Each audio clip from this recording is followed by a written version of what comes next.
Everybody, so we're going to talk about inheritance and the basics of inheritance. This is going to be a lot of theory about inheritance again. We did talk about this in Unit 1. Let's kind of cover it again. First off, to really see inheritance, we can use a unified modeling language class diagram. You can see this class diagram here. It's a visual tool that provides an overview of a class. We use these to see things because it saves us time than writing out the entire class, but also the reason we use inheritance in the first place is to save time, to be able to code in one place and have extensions utilize the same methods and data types. It reduces the amount of new learning required to use a new class because we can say like all mammals share characteristics, or all animals share characteristics, or all phones share characteristics, or all cameras share characteristics. We don't have to implement all the data for every type of class. I'm going to jump in and show you a UML, and we're going to code against it so I can show you the kind of the power of what we do with UML class diagrams. So here we have a UML. It's fairly straightforward. A customer has a bank and goes to a teller. A customer also can have a loan. A customer at a bank will have an account, and for the purpose of customer and account in the bank, I mean, a customer could have multiple accounts, but those accounts could either be checking or savings. Now what you'll notice here is this little arrow, and that indicates to me that this checking account extends account, and the savings account extends account. Now, what's not good in this UML that we're looking at is that the checking account and the savings account don't have any additional information. But what I would like to implement, if I was writing here, I would say that the savings account might have like interest rate of savings, and the checking account might have specific fees associated, which is why it's an extension.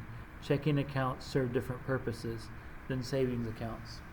But if I was going to code against this UML, I could bring open a notepad window, and I probably have some stuff already open in Notepad from previous, but I'm going to go ahead and close these out, and I'm not going to do that right now. I literally can just code against this particular class diagram really quickly by saying, let's just put this here, I'm going to go ahead and code, too many windows open, I'm going to go ahead and code like this bank account.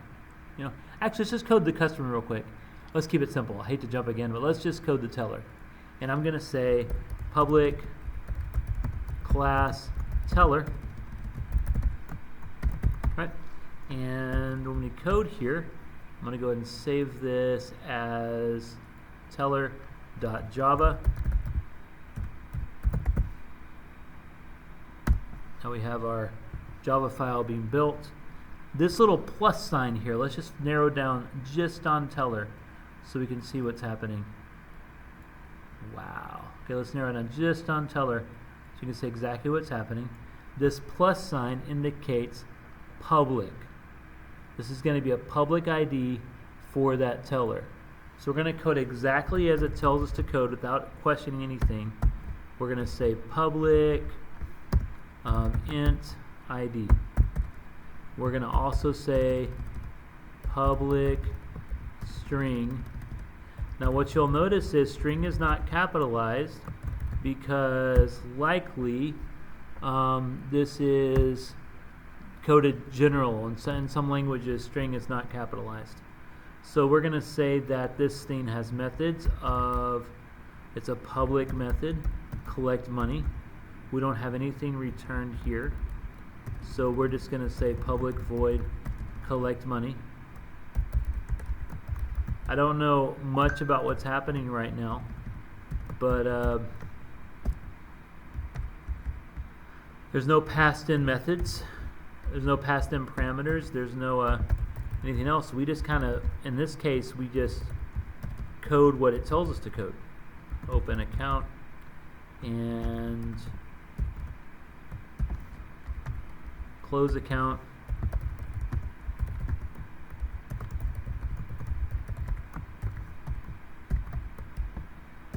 Obviously, naming conventions are a little wonky here, and I believe, to be honest, this particular class diagram probably comes from a C# environment because of the way things are worded. We're going to follow exactly what it tells us, and you guys can see pretty quickly that this UML diagram tells us everything we need to know to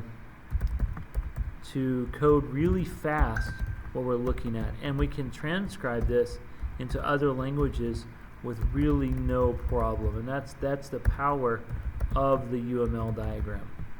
Right. So I've done this code really quickly. If a teller was an extension of an employee, which this is not in this case, but if it was an extension of an employee, we could actually say, let's go ahead and extend that. But in this case, it doesn't say that, but just to show you how that works, we just say extends employee, and we would go from there. We'll do some of that in the homework as we go.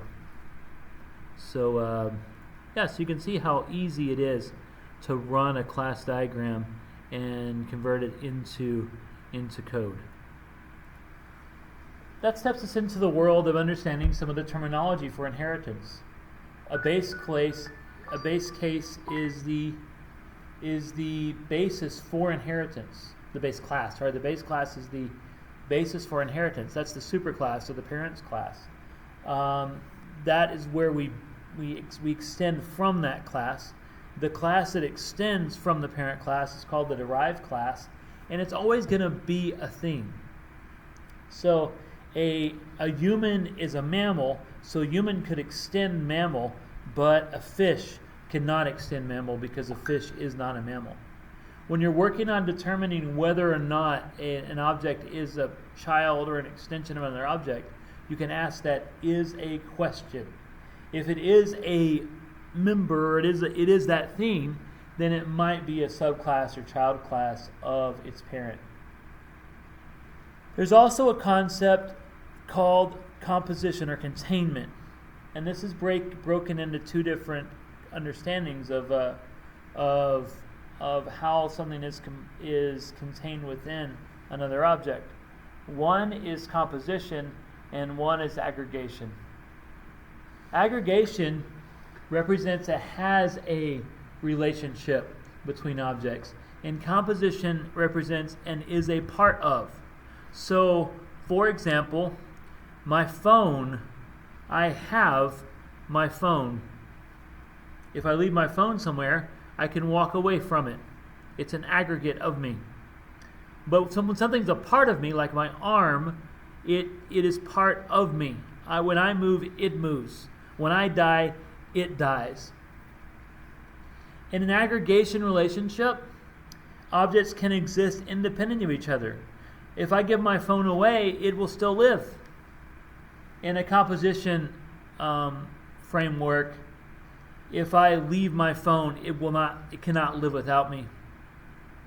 Typically in a composition relationship, there's a one-to-one relationship between the objects. Sometimes there is not that. For example, a car is composed of 4 doors. A car is composed of 4 wheels. But usually there's a strong coupling between the objects.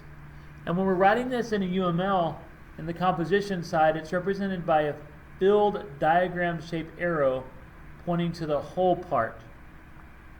In the aggregation side, there's a loose coupling between objects, and you can have shared ownership. For example, my wife and I both have a house. We share the house. If we leave the house, it's going to still exist. It will be owned by somebody else. There's a looser coupling between these objects. When I represent this in UML, I represent it with a diamond-shaped arrow pointing to the whole part, but that diamond-shaped arrow is not filled. And to represent that, I want you guys to understand that filled and open diamond shape. If you have a car, a key, the key requires the car to operate. If you delete the car, the key is useless. Therefore, this is a composition relationship. The car is strongly coupled to the key. The key works on one car. without the key, the car might be immobilized, honestly, depending on what kind of car you have. On the other side, we have aggregation. If you take away the car, the mechanic just works on another car. So this is a filled box for composition and an unfilled box for aggregation. Now there might be some philosophical discussion between what's composed of and what's aggregate, but that's what we're looking at when it comes to UMLs on aggregation and composition. We'll stop the recording here.